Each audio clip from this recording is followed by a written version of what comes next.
Well, good morning again. As I said before, my name is Kyle, but something I didn't say about me that might be helpful for you to know is I like to be liked.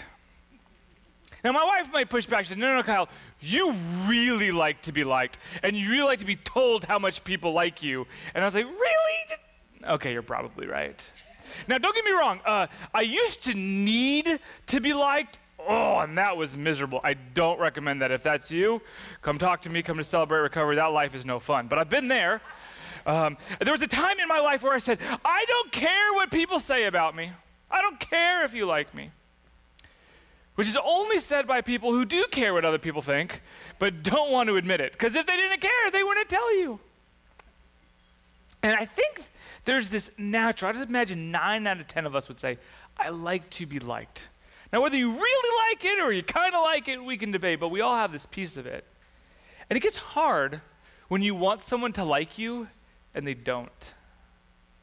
It gets even harder when you've done everything in your power to get that person to like you and then they still don't. And it gets even harder than that when you have to live with that person, when that person's in your family, when that person is a boss who you feel like controls your everyday work life, attitude, and maybe even your financial future. And when you get to a place where you say, I want to be liked, or I really want to be liked, and I've done everything I can, and this relationship is critically important, and it still doesn't work, you get trapped in some dark places. Sometimes like, oh, this is how it's always going to be. Or sometimes it's, that person's horrible. How do they not know how awesome I am? All of my friends on Facebook tell me how great I am. I can't see why they don't see it. Or you go the opposite way. Wow, this person doesn't, and I love, trust, respect them. I must be really, really a messed up human being if even that person doesn't like me. So we get to this place where either they have to be the worst or I have to be the worst, and there's nothing else in between. And in this place where we get trapped, I just want to tell you that the struggle you have today, I think, is a normal, natural thing. Because you're created in the image of God. You're created for connection. But there's also this thing where we think that it's about what we do to others that makes them like us. And we get in trouble when we think we can change other people and we can't. And some of you are like, no. If I just bring flowers one more time, everything will be great. If I really crush this next presentation, I will go back from the minor leagues to the major leagues back at work. And if I just talk to this person right, if I do all the personality inventories, I know them, I know me, and I can just be smart enough, and I can plan it out in my head before I even have the conversation, I can make a plan so that everything will go perfectly right. I've planned a lot of conversations in my head. None of them have actually happened in reality. And then what do? Then I just start planning more and more conversations so I'm more prepared for everything, and my brain cart's spinning, and all of a sudden I realize I'm on the merry-go-round of crazy town being like, woo! And it never starts to stop. I just get disoriented. You been there? Not only is it a natural thing, this is a thing that we're going to see in Scripture. A church really struggled with 2,000 years ago, and Jesus says to this church something that's crazy, something he's never said to me. Maybe he said this to you.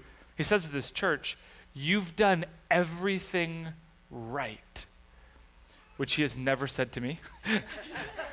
And I know what you need to do. You need to figure out how to hold on. Well, that sounds easier than how did you do this? Because I've been in real life situations where this gets really difficult. It gets difficult as a pastor. I want to be liked. I meet you, I like you, and I want you to like me back. But then there's things like, am I doing different things so that I'll be liked? Or what happens when we're in a situation where I'm not as liked as I used to be? I was at a church once and I was the golden boy. Everyone liked me. Every ministry I led grew and people came to faith. It was awesome. We'd launched new things and it was great. Everything was awesome. And then at that point, I even got promoted. I was going to be on the highest level of leadership in the church. Essentially, the lead pastor said to me, everything you've done in all of these ministries, I want you to figure out how to do throughout our entire church. And I'm like, yeah, you do? This guy liked me.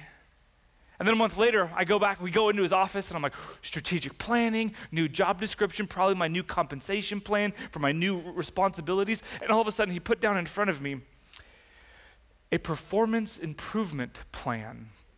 And you've been on the other side of these before? They say performance improvement plan like we want to help you get better, but all you do is for that day and probably days after, you just feel like, I am the worst. And in this performance improvement plan, the golden boy who'd been liked by everyone was now told that I was not much of a team player, that I was emotionally volatile. I was like, no, I'm not. Oh, no. I didn't. I really wanted to. But I was so confused because I'm like, 1 month ago, I was put in front of the entire congregation and praised for being the golden boy. And now I'm in the doghouse. How did that happen in 1 month? And in that, I had this thing like, whoa, maybe I messed up. Or maybe this person's messed up. And I went through all of it. I got coaching. I got counseling. I even started medicating, which probably should have done a long time before that. But in all of this, and I'm like, what do I do? Healthy medication, just want to clear. Not like pandemic self-medicating, like with a doctor's orders. That's an important clarification. And in this, what do I do when I've done everything I can and now I got to go to the work with this person who doesn't like me and now I don't like them? What do I do when my wife and I have just bought and remodeled this house and dreamed of what our future is going to be like with our children here, and now we're like, we don't know what's going to happen. Not only is my quality of life, my economic and future vocational thing is all uncertain and I can't control it. What do? You do exactly what Jesus told this church in Philadelphia 2,000 years ago to do. Because the same problem they had then are the same problems we have today. Little different, but the same truth, the same hope, the same power is here for you. So if you're in that situation, this is for you. If you're not, take notes because you will be one day. And maybe you're perfect and everyone likes you forever because you're awesome. Take notes and tell all the other mere mortals what to do when they have these issues, okay? Here we go. We're in week 6 of a series about the 7 churches of Revelation. It's 7 churches because it's speaking to all of the churches, but at the same time, what you have here is written by a guy named John, and John is telling lots of people about Jesus, upsets the political and economic system, so they send him off to this island of Patmos so he can't talk to anyone, and while he's there, he just talks to Jesus. Jesus gives him this letter and literally has these specific letters written to these 7 churches, and this is one of them. Second to last, here we go. Verse 7, Revelation chapter 3. To the angel of the church in Philadelphia, or to the messenger of the church in Philadelphia, write, these are the words of him who is holy and true, only can define God, who holds the key of David. Woo, David, why David? David is the greatest king in the history of Israel. This is starting to go back to the Jewish roots of the Christian faith. So it's clear where it's going here. And what he, the holy true one who holds the key, whatever he opens, no one can shut. And whatever he shuts, no one can open. I know your deeds. This is Jesus straight to the church of Philadelphia. I know your deeds. I have placed before you an open door that no one can shut. Why is this a problem? Why do they need this door? Jesus goes on, I know that you have little strength. You are tired, you've been beaten down, and it seems like it doesn't get better. Yet you have kept my word and did not deny my name. I will make those who are a synagogue of Satan, we'll have to unpack that phrase in a minute. I will make those who are a synagogue of Satan, who claim to be Jews, though they are not, but liars. I will make them come in and fall at your feet, to which everyone's like, yeah, that's awesome. And acknowledge that I have loved you, since you have kept my commands to endure patiently. I will also keep you from the hour of trial that is going to come and test the inhabitants of the entire earth. Verse 11, and then we'll pause. I am coming soon. Hold on to what you have so that no one will take your crown. Okay, I've read a lot. We're going to read the rest of it, but let me just unpack a couple things. It starts with his allusion to David. Obviously, there's reference. There's this synagogue of Satan piece. What is going on? Is he saying that the Jews have a synagogue, a place of worship that's actually controlled by Satan? What is going on here? History lesson. Just remember, Christianity has its roots in the Jewish faith. And for the first century, it was almost impossible to tell a Christian from a Jew apart. Why? Because the Jews believed in a Messiah, and then they believed that Jesus was that Messiah. And so really, Jesus is the fulfillment of the Jewish prophecies. And so many in the synagogues converted, said Jesus, the one who died on a cross, came back to life, and is the full embodiment and revelation of God. This is the continuance of our faith. And really, being a Christian and a Jew is the same thing. Until at some churches, not all, but some of the Jews who were there were saying, whoa. We've had these dietary laws for a long time, and you're not eating the right diet. So I'm like, this sounds like a CrossFit gym. It's even worse. Some of you are saying that we have scriptures that we hold sacred, and now you want to put the words of this Jesus guy on the same level as Moses? Some of them might even say that there are practices that we have, and you do not mess with them. To which you say, well, the Jews are just jerks. Blah, blah, blah, blah, blah. What's really going on here? Imagine what you're like if you are one of these Christians who may be converted, or you were a Jew and saw Jesus as the Messiah, and now your church family says you're a second-rate citizen, and not only that, we don't want anything to do with you. You can't come to church with us, we're kicking you out. Small group where we all used to get together and have the potluck and talk about life, you're a little faith family, you can't come anymore. Remember how our kids played t-ball together and our kids got baptized on the same Sunday, and we kind of secretly said, we should set them up together when they get older. Now they're like, we're not even going to see you and talk to you. We'll see you in the grocery store, and we'll walk the opposite way because we want nothing to do with you. Could you imagine the emotional heartbreak of your church family saying, we want nothing to do with you? Could you imagine the spiraling, the psychological, emotional, relational torture there? But it gets worse. Because in the first century, they have emperor worship. They worship the Caesar. And if you do not worship Caesar, there's consequences. You could be killed, but also there could be extra taxes you have to pay, to which that is a universal thing. No one ever wants to pay more taxes. Can I get an amen? Amen. All right. It's the most political thing you'll ever hear me say, I promise. And now, the Jews, for long reasons I can't explain right now, is they had special protections. They were the one and only religion that didn't have to worship Caesar because they worshiped their one true God. And they were the only ones who would not be physically persecuted and have to pay the additional tax for it. So now, these Christians who've been kicked out have lost their faith friends, lost the future they were supposed to have, are now losing their protection in society, and they're going to have to pay more money. And guess what? All the people they used to do business with don't want to do business with them anymore. Their relationships, their financial well-being, and everything about them has been called into question. And Jesus says this, hold on. Hold on? Is that like someone's the phone like, hey, hold on for a second, I gotta go talk to somebody else? Is it like when I'm cooking or my wife is cooking, let's be honest, and she says, hold this? Or is it this? I feel like in all of this pain that I just articulated, and all of these verses, there's literally only one command. There's only one thing Jesus tells his people to do, and that is hold on. And can I tell you, that one command frustrates me because it's so much easier said than done.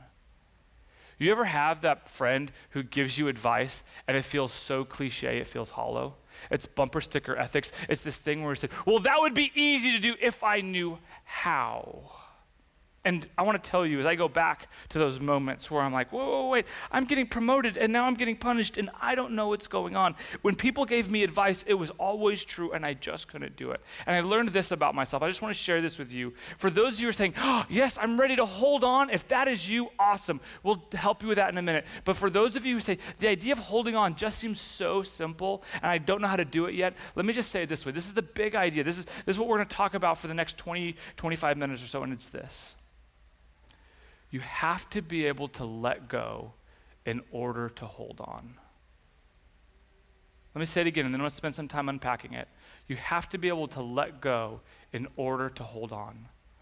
There are three things in this passage that Jesus will invite us to hold on to. But before we can do that, we have to be able to let some things go. Why? Because you can't grab something else when you're still holding on to.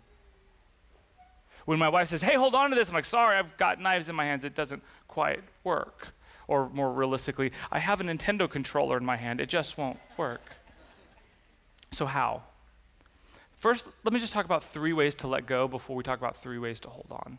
So if you're taking notes here, or this is the point where you want to get out your notes, you want to write some stuff down. Why? Because I think one of these is going to be, bam, right there, bullseye for you. Others like, oh, that's not really me. Or maybe you'll say, hey, I want to take this for a friend, or again, have it later.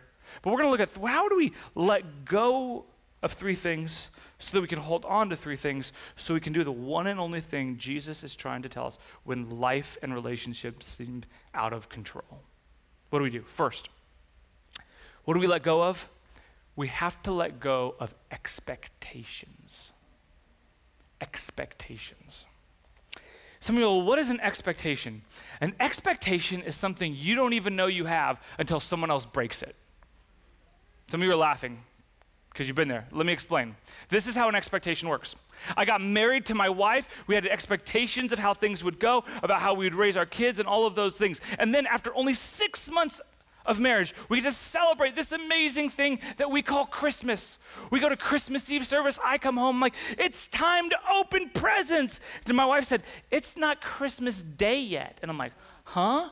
You open presents on Christmas Day. I'm like, oh, my entire life I've opened presents on Christmas Eve. Are you saying me and my whole family have done it wrong our entire lives? She's like, what are you talking about? It's not even Christmas yet. What is wrong with you? I'm like, no. We go to church, we stay up late, we open presents, and then we can sleep in and then play with them. I'm like, no. She says, you wake up early, you put on your new Christmas pajamas, you eat orange rolls, and then you open those things, and then you do it. I'm like, oh, what is wrong with you? And I'm looking at him like, how can we raise children together if we disagree on the most basic facts of Christmas? I seem to say. You see, we had expectations we didn't know until you break them. Friends, you start dating, you have an expectation about how long they're going to take before they call you back. You have expectations about who will and will not pick up the check. You get married, you have expectations, and you don't realize it until the honeymoon. I just love this about newly married couples. Everything is going to be great. And then I always call them after the honeymoon and say, okay, what'd you guys fight about? You wouldn't believe it. And in this, I think this happens with jobs too. You get hired and you have an expectation. My boss will coach me, help me, give me honest feedback, give me the resources I need to do it. And like, oh, it's gonna be a great partnership. And they sold me, they took me out to dinner and they bought me a nice steak and they told me how great I am. And then you get there and you're like, oh, I thought this boss was gonna help me and now I'm just here to help the boss. It's not what I expected. Some of you had this with church. You've been to a church before that you loved and there's things you love about it, and then you come here, you're like, wait, but this church doesn't, da, da, da, da, da, da. You had expectations you never realized until they get broken. Let me tell you this, expectations are a powerful dream, or a powerful thing because they're a dream of the way things are supposed to be. And in that moment, if you have a sense of how things are supposed to be, if you've created in your imagination, based on your history, the way things are supposed to be, you will never be able to hold on to reality until you let go of expectations. Because this is the way it's supposed to be, and you will grasp how your spouse is supposed to act, how your kids are supposed to act, how your church is supposed to act, how your political leaders are supposed to act. And when you hold on to those things, what you're doing is holding on to a myth of your own imagination instead of embracing reality. But let me tell you, it's hard. Because the thing you have to do to let go of your expectations is a thing we don't like to do, and it's called grief. We usually think that grief is something you do when someone dies, but let me say it this way. Grief is the process of letting go.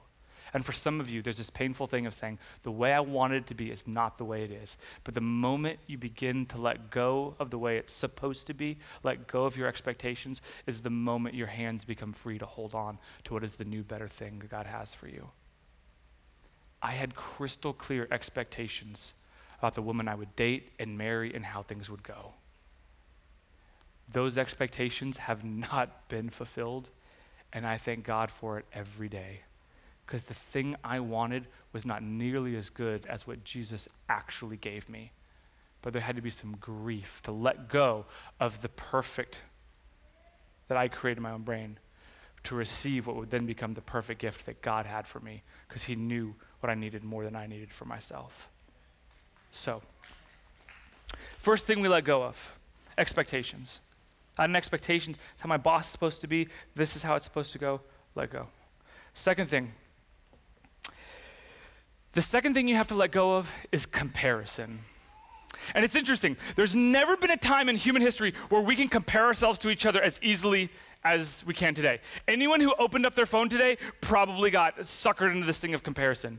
You wake up in the morning, you're sitting in the potty, you're going to the bathroom, you're scrolling your phone, and all of a sudden you're like, oh, they're in Hawaii, that is so awesome. Like, here I am stuck in this smelly bathroom, and they're in Hawaii, and their family's perfect, and my family's in here banging on the door wondering when they can get in, and they're just having an awesome time in Hawaii, and everything in their life is perfect, and everything in my life is toilets. Now, but let me just tell you, those people are never gonna post online about what their flight with their young children was like. Can I get an amen? No one is gonna tell you about this fight they had with their spouse because one wanted to lay by the beach and the other one wanted to hike to the top of the mountain. They will never talk about that. All they will do is talk about, you'll see the picture like, hey, how come their spouse isn't there in that picture? Like, oh, my spouse just gave me free time, it's so wonderful.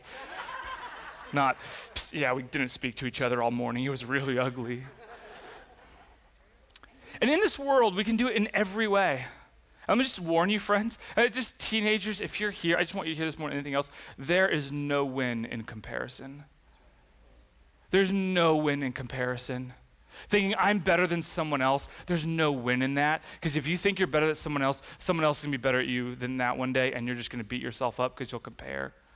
There's no win in comparing this job to another job, this church to another church, this spouse to another spouse. There's no win in that. Why? Because the lie is the grass is always greener, and let me tell you, the grass is not greener on the other side. The grass is greener wherever it's watered. And so for you to say, hey, this is where God has put me, this is where God has placed me, let go of expectations and let go of comparison. And let me just say this last piece, I don't want to belabor it. When you are comparing, you are usually comparing the worst part about you to the best part of someone else. Or you are comparing the best part of yourself to the worst part of them, because that feels much better. But there's no win in comparison. Let go of expectations, comparison, and third, what I'm gonna say and the way I'm gonna explain it are gonna sound incongruent, so stick with me the whole time. You have to let go of self-doubt. But the way I want you to do that is what I'm gonna call a uniquely Christian way. I think the way most of us let go of self-doubt is we look on the mirror and say, I am awesome. We still tell ourselves, look at these awesome things that I've done or accomplished, and that I actually don't think helps. Because the more you look at yourself in the mirror, you realize what's wrong. The more you look at what you've done, it's what you want to do, or how come my boss isn't letting me do this, or whatever it may be. But here's how I want you to let go of self-doubt. I want you to do what I did. When I was in the middle of that incredibly painful season of life, where like, am I crazy? Am my boss crazy? I called one of my best friends who used to work there, and I said, bro, what is going on? I'm like, I just can't make sense of it. And he's like, what happened? I said, well, I'm put on this performance improvement plan. He says, why? Emotionally unstable, not a team player. He's like, that's not a performance improvement plan, Kyle. It sounds like you need a personality improvement plan. And I'm like, oh, is that funny or hurtful? Why guys talk to each other that way? I don't get it, but like, that's where we started. And then I was like, that's not very helpful. And then he went on and he said this. He said, Kyle, I've talked to you. I've talked to everyone else who's still there. And I said this to your boss. I said to everyone else. I said, there's this time where everything in the church is changing. And I know everyone else who works there. And everyone else who works there will either say they'll do it and not do it, or do lots of things mediocre. But Kyle, you have no ability in you to not do something 110%. So if you say you're going to do it, you're going to kill yourself trying. And you will never be good enough until it lives up to your unrealistically high expectations, which is why for you, being asked to do two things mediocre does not work for you, because you've been created and you're wired to do one thing extremely well. And I let go of self-doubt, not by thinking, oh, I'm better than that person, but realizing, oh, this is actually who I am, and I was created by God, and my whole life has shaped me and formed me to be this. And this entire time, I've been trying to be a square peg in a round hole over and over, and I never would have done it, because in my head, the crazy town merry-go-round said, I'm awesome, or I'm the worst. My boss is always right, or my boss is always wrong. And there was a third option. I could never see myself. Why? Because we can never see ourselves as clearly as those who love us do. So maybe you're in that place. What I want you to do is get your phone out and just text 3 people and say, hey, I have this question that I can't seem to answer. Can you help me with this? Can you give me some honest feedback? And why do I want you to do it with 3 people is, let me just tell you this. Most people in your life lie to you. They don't try to, but they'd rather be nice than honest. And that's why you can't trust them. Because when you go and you're having coffee with your friend, that person is there just to tell you what you want to hear. And that may be comforting, but it's actually not helpful. And that's why you're still so insecure, because you realize that their words, you're just not sure they're right. And it's until someone tells you the hard truths, you realize, oh, let me just tell you, there's a short list of people in my life, 5, maybe 6 now, who love me enough to tell me the truth. And those are the people who I really want to hear. Don't get me wrong, I love the compliments. Oh, after service, oh, Kyle, that was great. Oh, Kyle, oh, man, that's so great. Oh, thank you, wonderful. But there's 6 people in my life who will come to me and say, so I know what you were trying to do. What you actually did was, and I still love you, but please don't do that again, because I got to go clean up your mess. I'm like, oh. But you still love me? Our relationship's still safe and secure? Yeah. And you know me better than I know myself? Yeah, okay. Getting rid of self-doubt does not come from convincing yourself you're awesome. At least it didn't for me. If it works for you, let me know. What I found is having other people in my life who tell me the truth about how I am, it gives me a more accurate idea of it. And so when I let go of expectations, this is the way my marriage or my job's supposed to be. When I let go of comparisons, like, oh, this would be like if I left or did something else. And when I let go of this self-doubt that just wants to beat myself up with the lies of the devil over and over, when I did that, I could then hold on to the 3 things that Jesus invites us to hold on to in this passage, and that's this. Once you've let go, you can now have hands open to hold on to these 3 things. The first is this. Hold on to what God does. Sounds simple, but let me explain what's happening here in this passage. Let's go back to verse 7b. It's the second half of 7. And Jesus is saying this. It says, what he opens, no one can shut. And what he shuts, no one can open. I have seen your deeds. See, I have placed a door before you that no one can shut. We knew Jesus was a carpenter. Is he going back and fixing broken doors? We know, what is this open and shut thing? Why, of all the analogies, would he use this? And here's the reason why. The city of Philadelphia was known as the doorway to Asia, meaning it was the town that would connect Europe to Asia, which means it's this multicultural town, and when you're connected to the whole world. It's a center of trade, and when you're connected to trade, you're connected to all of it. And in this place, you felt like you were somebody because you were there, but when you got kicked out of the social circle, you felt like you were nobody. When you were kicked out of the business, you felt like I couldn't provide for myself. And when you say, my whole life has been about being connected to this church family, to this job, and to this place. And I might have to move myself because I can't be there anymore. I am no longer going to have the door to Asia open. He says this. The doors that God opens, no one can close. The doors that he closes, no one can open. And let me just tell you this. As someone who likes to open and close doors myself, this makes me uncomfortable. I used to say that I was a control freak. I've been told I'm not a control freak. I'm a control preferrer. I like to do things my way. I prefer when you do things my way, and everyone is happier when we do things my way, or at least I am. And in this, I realized every time I tried to do it my way, it didn't work. And so one of my mentors invited me to this practice of doing what every human being, let me just tell you, every human being, this is the core of human existence and the core of our struggle with faith. It's this. It's, can we trust Jesus more than we trust ourselves?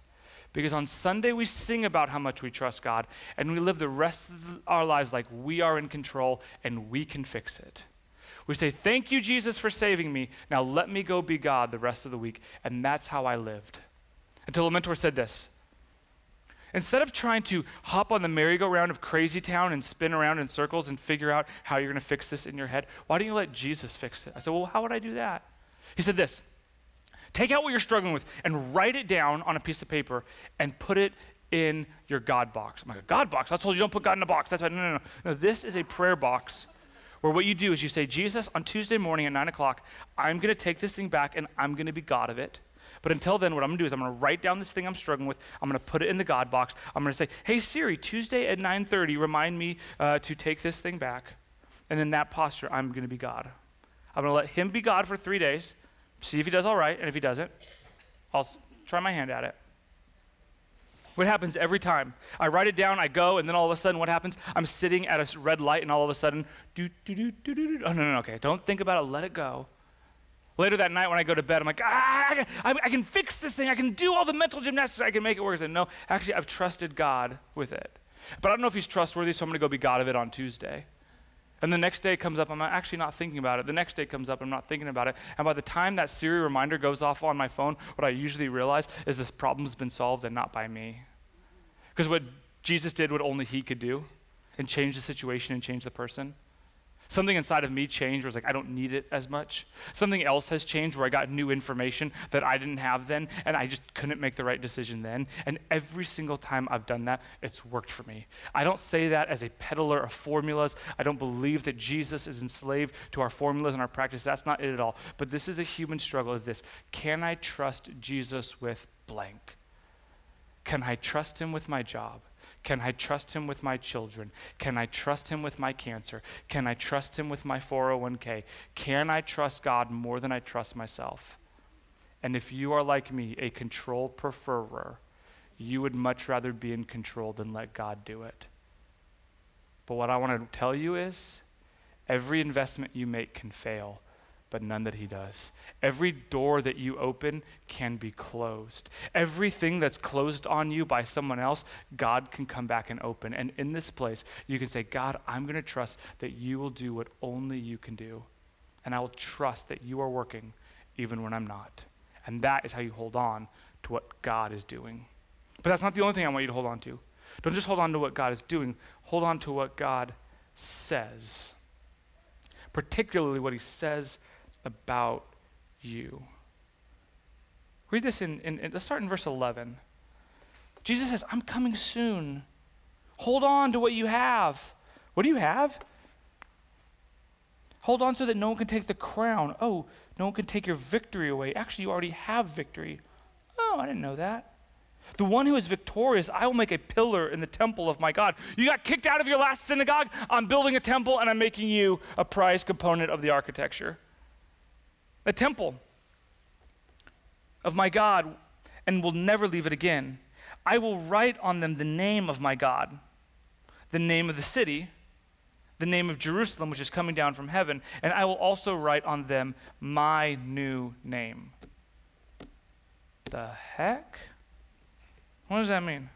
Which one is it? Are you going to write down your name, my name, the city's name? I'm pretty confused. It seems like Jesus is becoming a graffiti artist, is going to write JC all over the subways and underpasses of the city. This feels bad. And if he's going to write it on me, I'm kind of open to tattoos, but I'd like to be able to pick my own. Jesus, what are you writing? And what are these names in these cities? What the heck? To you it might seem confusing, but to the town of Philadelphia, they knew this. They knew about 85 years before this was written, there was an earthquake that totally demolished the city. Farms gone, houses gone, military gone. They had no ability to rebuild the city themselves until a Caesar, a savior, came and rebuilt it, paid for everything, and it made it better than it was before the earthquake. And so what they did is they changed the name to Neo Caesarea. They said this, when I can't save myself and God comes and does for me what I couldn't do for myself, I will now be defined by what he does for me instead of what I do for him. And as an honor to him, I'm gonna say my whole life is for you, it's to you. It recognizes your glory and your goodness. So I know who I am because I've been saved by him, and my whole life has new value. Why? Because it is for him. And some of you say, well, then how come we're not talking about the city of Neo Caesarea? I thought you said it's Philadelphia. I'm like, wait, isn't this where the Liberty Bell is? No, different Philadelphia. Because a few years later, there was another earthquake. Same thing happened again. And a new Caesar came and bailed them out and did everything. But they refused to take his name because, long story short, if you look at the history, he was a jerk.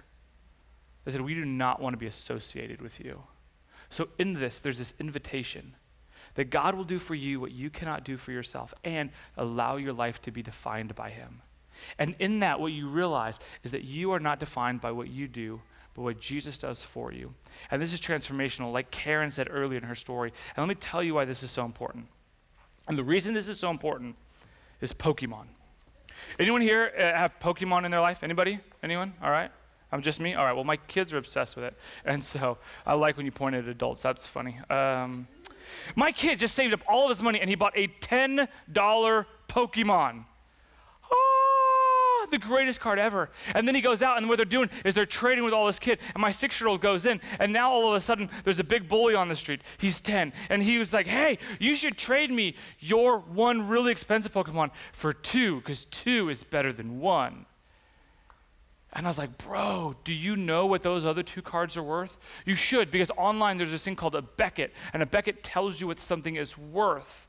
And you can go online and figure out what it's worth. And how do you know what it's worth? It's worth what someone has paid for it. So when you are trading your $10 card for 2 cards that are each worth $1, you are getting ripped off by the big 10-year-old bully on the street. And it breaks my heart for my little guy that he got taken advantage of. But I believe that this is what the heart of God says to you. Have you read the Beckett? Do you know what your worth is? Do you know if you are worth what someone will pay for you?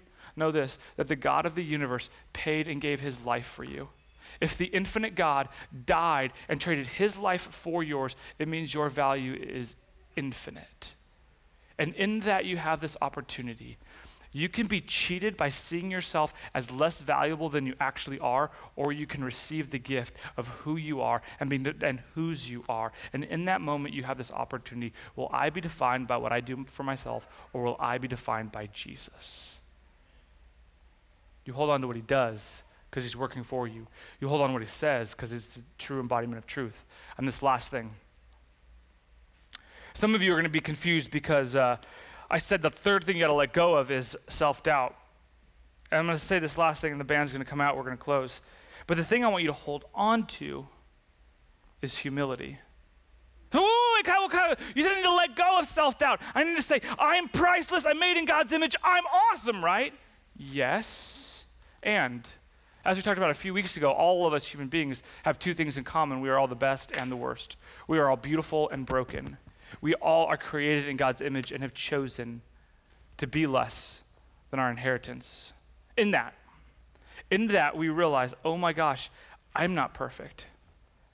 Maybe there's things I could do differently. Maybe you look at your boss, spouse, family member, different routes. Oh, they're not perfect. So this false binary of either I'm awesome and they're awful or vice versa maybe isn't so true. And humility is not going around being like, I'm so bad. No. C.S. Lewis says it this way. It's my favorite definition. C.S. Lewis says this. Humility is not thinking less of yourself. It's thinking about yourself less. Because let me tell you, every time I think about myself and I look in the mirror, I'm like, no matter how much weight I've lost or muscles have grown, I look at that one part of me that's wrong. No matter what happens when I look back at this relationship, I think about all the things that I did wrong and wish I could have done differently. But when I wake up and say, wait, I am here to think about how do I serve that person at my job? How do I serve my spouse? How do I serve that person? When you say, I am not the center of the story and it's not for me, I'm not defined by me, I live for God and his glory instead of live for myself, you find the true freedom. Why? Not by having to be perfect, not by saying I'm worthless, but in that you say, I know exactly who I am and I know exactly what my purpose is. And my purpose is not to please human beings. My purpose is to please the one true God. And my God is pleased with me. Not because of what I've done, but because he loved me enough to die for me, to rescue and transform me. So the holiness of God can be gifted to me because of what he did on the cross, because he lived the life I should have lived and died the death I should have died. I now can live a new life in Christ as a son or a daughter, a prince or a princess of King Jesus. And I didn't become that way because I worked hard enough and scored on a standardized test. I was adopted into the royal family, and that is my new identity. You see, friends, when we can let go of all these different ways that we try to control, when we embrace all these things that Jesus is doing and saying, what happens is it gives us freedom. And instead of holding on to all those things, instead of feeling all that tension in your arms and all the tension in your body and your brain and the way you just from squeezing, you find freedom when you let go. So you can hold on to what Jesus has for you. As we close in prayer, as we close in this moment, I just want to take a moment, take a deep breath. I want you to look down at your hands. I'm going to lead you in two prayers. The first, I want you to look at those lines on your hands. What I want to tell you, friends, is those are scars from holding on too long. Holding on to comparison, expectation, lies about you, holding on to things you cannot control. And in this moment, God is inviting you to let go. So maybe you have to have a conversation with him about what you want to let go because it's a struggle. Maybe you don't know what it is. And in the silent moments of your own head and heart, you can ask him, God, what is it that I need to let go of? Just between you and Jesus this morning, I invite you just to have a sacred moment with God.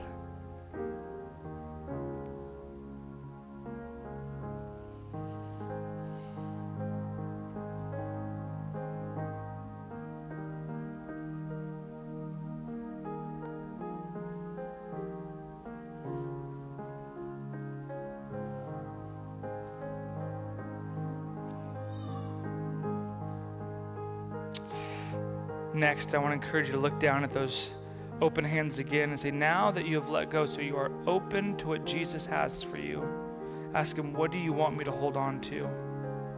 Is it truth from Scripture? Is it new life in him?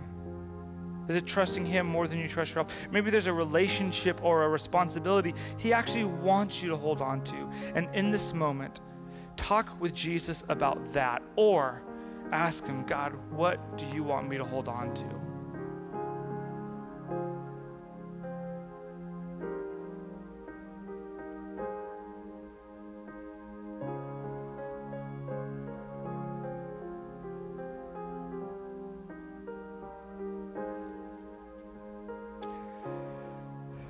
Jesus, we confess this morning that we have all held on to things that are not you.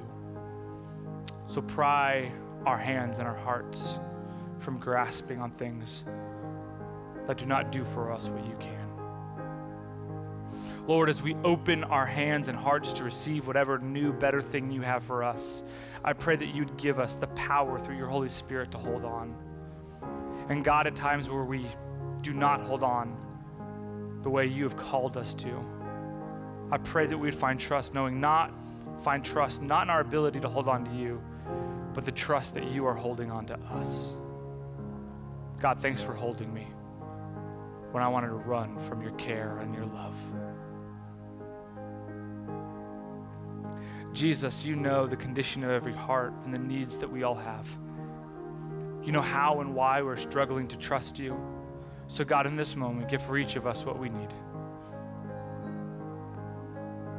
And Lord, in this next song, I pray that we'd open up our hearts and our ears to hear and receive the transformative truths that you say over us, and give us the boldness to proclaim the new identity and freedom that we have in you. Because you have opened doors that no one else can shut. Let us walk into that door and have this intimate, transformative moment with you. In Jesus' name we all pray.